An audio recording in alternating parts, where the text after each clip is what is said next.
সকলকে স্বাগতম এবং শুভেচ্ছা। আমার সামনে দুটি যন্ত্র আছে। বলুন তো যন্ত্র দুটি কি জানেন? তাও আমি বলি, মাইক্রোস্কোপ।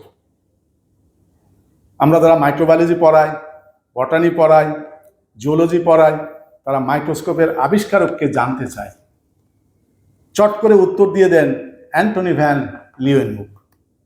অনেকে উত্তর দেন রবার্ট হুক। সঠিক নয়। মাইক্রোস্কোপের আবিষ্কারক পিতা পুত্র। তাদের নাম ডাস্ট লেন্স চশমা বিক্রেতা, তাদের নাম হ্যান্স জেনসেন অ্যান্ড জ্যাকারিয়া জেনসেন। পিতা পুত্র, আবিষ্কারক 1590 সালে। এর সাথে আরেকজনের নামটু আসে, হ্যান্স লিপার্সেই। সমসাময়িক সময় তিনিও মাইক্রোস্কোপ আবিষ্কার করেছেন। রবার্ট হুকের কেন নাম আসে? রবার্ট হুক 1665 সালে মাইক্রোস্কোপ তৈরি করেছেন।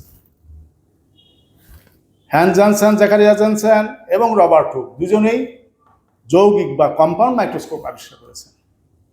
আর 1674 বা 76 সাল, এটা নিয়ে সন্দেহ আছে, অ্যান্টনি ভ্যান লিউয়েনহুক উনি একক লেন্স বা সিম্পল মাইক্রোস্কোপ আবিষ্কার করেন।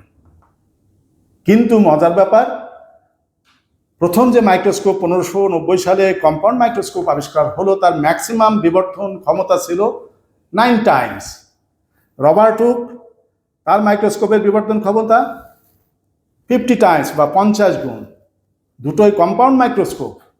কিন্তু অ্যান্টনি ভ্যান লিউয়েনহুক যে মাইক্রোস্কোপটি তৈরি করলেন, সিম্পল মাইক্রোস্কোপ, উনি লেন্সটিকে এত সুন্দরভাবে সেট করেছিলেন যেটি এখনো ধাঁধা।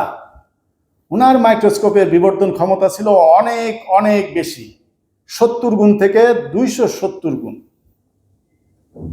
তিনি এই যে মাইক্রোস্কোপের যে আগ্রহ নিয়ে তৈরি করেছিলেন, এই মাইক্রোস্কোপ তৈরি করে অনেক কিছু দেখেছেন এবং এক একটা মাইক্রোস্কোপের জন্য এক একটি জিনিস দেখতেন, যার ফলে তিনি প্রায় 500টিরও বেশি মাইক্রোস্কোপ তৈরি করেছিলেন, যার 9টি মাইক্রোস্কোপ এখনো সংরক্ষিত আছে।